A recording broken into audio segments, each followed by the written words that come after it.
जय श्री महाकाल। स्वागत करती हूँ आपका अपने YouTube चैनल ज्योतिष की बात पूजा के साथ। 29/3/2025 को शनि अपनी वर्तमान राशि वायु तत्वीय राशि कुंभ राशि को छोड़कर बृहस्पति देव की साधारण राशि जल तत्वीय राशि मीन में प्रवेश करने जा रहे हैं। तो पहले की जो वीडियोज़ हैं उनमें मैंने आपको मेष राशि से लेकर जो हमारा है मकर राशि तक धनु राशि तक मैंने आपको इसका प्रभाव बताया है। आज मैं आपसे चर्चा करने जा रही हूँ। बात करूँ तो मकर राशि जो है वो 7.5 से मुक्त होने जा रही है।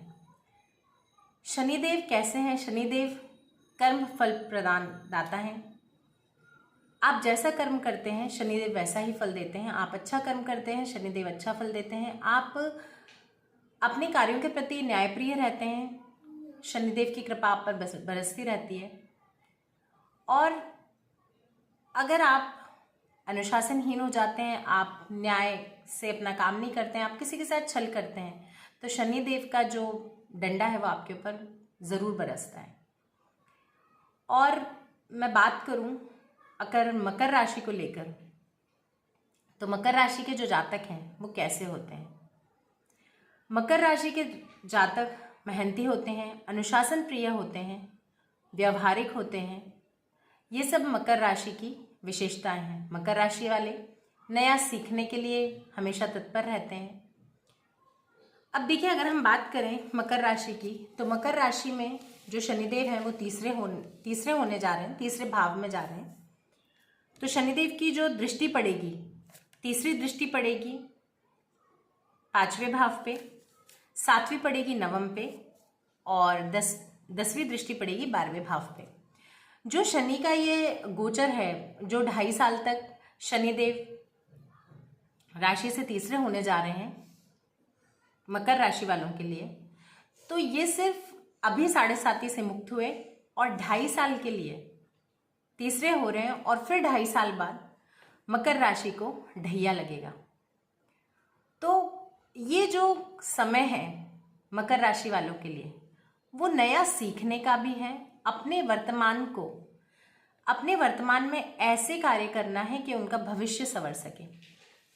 जब ढैया लगेगा, 7.5 से मुक्त होंगे, और जब ढैया लगेगा तो अभी जो आपने ये 7.5 निकाली है, इस टाइम में आप आध्यात्म से जुड़े हैं, इस टाइम पे आप धार्मिक हुए हैं, इस टाइम पे, क्योंकि जब व्यक्ति परेशान होता है बहुत ज़्यादा, उसको कहीं कोई मार्ग नज़र नहीं आता, कोई कहीं से किसी की मदद नहीं मिलती, तो जो सबसे कहाँ जाता है व्यक्ति? ईश्वर के पास, आध्यात्म से जुड़ता है, धार्मिक कार्यों से जुड़ता है। तो शनिदेव सिर्फ आपको यही चेक करने आएंगे 2.5 साल बाद कि कहीं आपने वो मार्ग छोड़ा तो नहीं, आप अभी भी धार्मिक कार्य कर रहे हैं, आपको भरोसा है आध्यात्म पे। तो ये सब शनिदेव 2.5 साल बाद ज़रूर चेक करने आएंगे। अब देखिए, ये जो समय है वो संतुलन बनाने का है। जैसे कि मैंने आपको बताया, करियर की अगर हम बात करें, करियर हो गया इनकम, हेल्थ, रिलेशनशिप।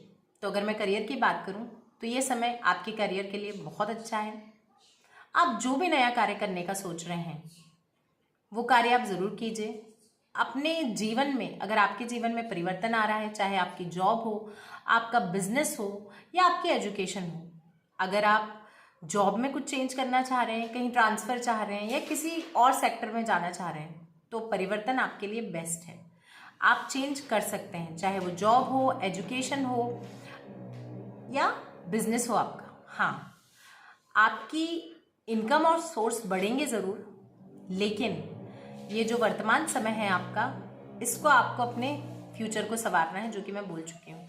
प्रेजेंट अच्छा रखेंगे तभी फ्यूचर अच्छा होगा। तो ये जो आपका समय है इनकम ऑफ सोर्स आपका बढ़ेगा, तो इनकम होगी, तो उस पैसे को आपको इन्वेस्ट करना है। और इन्वेस्ट आपको ऐसा करना है, सोच समझ के करना है।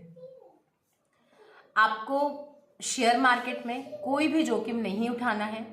आप लैंड में इन्वेस्ट कर सकते हैं। आप अगर लैंड में इन्वेस्ट करते हैं तो ज़मीन आपको कोई ना कोई काफ़ी अच्छा फ़ायदा ज़रूर देकर जाएगी। मैं बात करूं जो आउट ऑफ इंडिया जाना चाह रहे हैं, जो स्टूडेंट्स हैं वो अगर आउट ऑफ इंडिया जाना चाह रहे हैं, एजुकेशन के लिए जाना चाह रहे हैं, या फिर जो लोग जॉब के लिए जाना चाह रहे हैं वो आउट ऑफ इंडिया जा सकते हैं। 2025 के बाद 2006 मिड में उनके संभावनाएं बनेंगी बाहर जाने की, तो आप बाहर जा सकते हैं।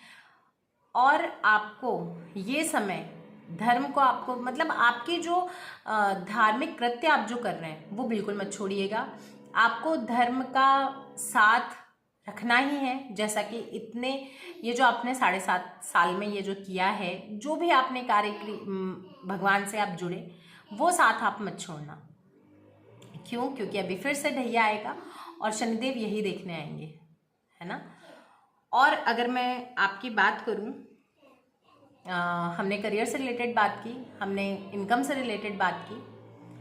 हाँ, करियर में अगर आप मीडिया में हैं, आप पब्लिकेशन में हैं, आप राइटिंग में हैं, तो इन फील्ड वालों के लिए भी ये समय बहुत अच्छा होने जा रहा है। आप टेक्नोलॉजी के स्टूडेंट्स हैं, रिसर्च से रिलेटेड आपके पास काम है, तो ये इस काम में भी आपको सफलता मिलेगी। हाँ, इस समय पे व्यय अधिक होगा, लेकिन आपको सेविंग करनी है। आपको जो भी आप इन्वेस्ट कर रहे हो वो बहुत सोच समझ कर करना है। इन चीज़ों का आपको ध्यान रखना है। अब मैं बात करूं रिलेशनशिप्स की, तो रिलेशनशिप मतलब आपकी लाइफ पार्टनर के साथ भी आपके रिलेशन अच्छे रहेंगे, लेकिन यहाँ पे भी ट्रांसपेरेंसी की ज़रूरत है। आप दोनों को एक दूसरे के लिए ट्रांसपेरेंट रहना है। दूसरी चीज़, बिल्कुल कम्युनिकेशन गैप नहीं होना चाहिए। अगर कोई इश्यूज आ रहे हैं तो बात करके उनको सॉल्व करिए। ऐसा नहीं करना है कि नहीं, बात नहीं करनी, बताना नहीं है चीज़ों को। जितना आप पारदर्शिता लाएंगे उतना ही आपका रिलेशनशिप अच्छा होता जाएगा। मैं बात करूं लव लाइफ की, लव लाइफ के लिए ठीक है, लेकिन अगर हम दृष्टियों की बात करेंगे तो आपको ये प्रॉब्लम होगा लव लाइफ में कि धोखा मिलने के भी यहाँ चांसेस हैं। आपका पार्टनर हो सकता है आपके साथ लॉयल ना रहे। उसके पीछे के कारण है, मैं बताती हूँ। शनि है तीसरे भाव में, तीसरी दृष्टि पड़ रही है पंचम पे, 7वीं पड़ रही है नवम पे, और 10वीं पड़ रही है 12वें पे। पंचम भाव है आपके एजुकेशन का, आपकी इमोशंस का, आपके लव लाइफ का, आपके बच्चे का। आप अपनी अगर संतान को बाहर भेज रहे हैं पढ़ने के लिए, तो उनको इतना उनका ध्यान रखें कि उनसे ये बात करते रहें, मतलब पूछते रहें कि वो हाँ पढ़ रहे हैं नहीं पढ़ रहे हैं। क्योंकि जब भी पंचम पे दृष्टि होती है शनि की, तो ये विच्छेदात्मक होते हैं। हो सकता है आपके बच्चों का पढ़ाई में मन ना लगे, कुछ दिक्कतें आए, तो आपको उन्हें हमेशा समझाते रहना है, फॉलोअप करना है। जो मैंने धोखे वाली बात की, तो पंचम से इमोशंस देखे जाते हैं, लव लाइफ देखी जाती है। जब यहाँ पे दृष्टि पड़ेगी तो भी विच्छेद कराएंगे, तो आपका जो पार्टनर है वो आपके साथ उतना लॉयल ना रहे, ये प्रॉब्लम आ सकती है। बात करें नवम की, तो नवम भाव जो है पिता का भाव भी है। नवम भाव जो है आपकी हायर स्टडीज़ का भी है। नवम भाव आपके धर्म का है। धर्म का साथ आपको छोड़ना ही नहीं है। इस टाइम पे हो सकता है आपके पिताजी का स्वास्थ्य थोड़ा सा गड़बड़ रहे, तो कभी कभी उनको चेकअप के लिए ले जाना पड़े आपको, तो थोड़ा सा पिताजी के स्वास्थ्य पे आपको ध्यान रखना है। 12वें पे दृष्टि है, तो 12वां भाव है ट्रैवलिंग का, आपकी परेशानियों का, आपकी नींद का, है ना। तो ये कोई दिक्कत मतलब दिक्कत बस यही आ सकती है कि भाई आप जो वर्कलोड जो बढ़ेगा यहाँ पे, क्योंकि आपको मेहनती रहना है इस टाइम पे, जो वर्कलोड बढ़ेगा उसकी वजह से आप थोड़े से थकान रह सकती है, नींद पूरी नहीं हो सकती है। तो आपको कार्य तो करना है, मेहनत तो करनी है, पर मेहनत के साथ साथ आपको रेस्ट की भी ज़रूरत है। आप अगर रेस्ट करेंगे तो अपने काम को अच्छे से कर पाएंगे। मैं बात करूँ अगर आपको कोई लीगल मैटर चल रहा है, तो लीगल मैटर में आपको इतना परेशान होने की ऐसी ज़रूरत नहीं है, क्योंकि लास्ट में जीत आप ही की होगी।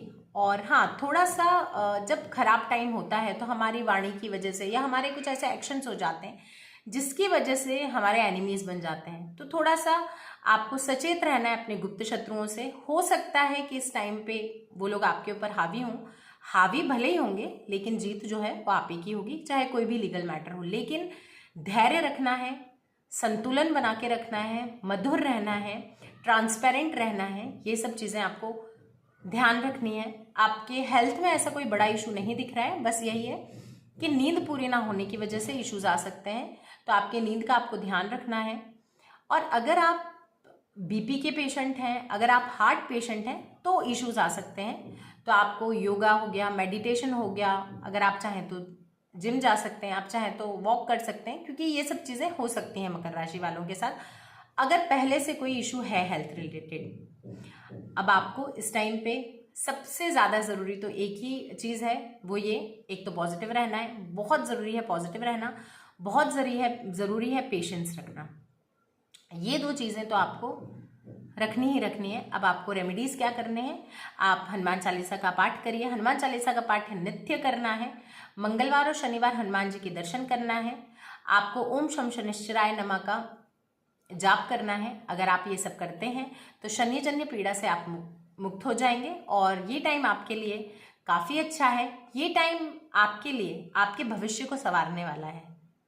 तो आप इस टाइम में ये सब जो मैंने आपको रेमेडीज़ बताई हैं वो करें। जो मैंने आपको बताया है कि यहाँ सावधानी रखनी है वो करें। जय श्री महाकाल।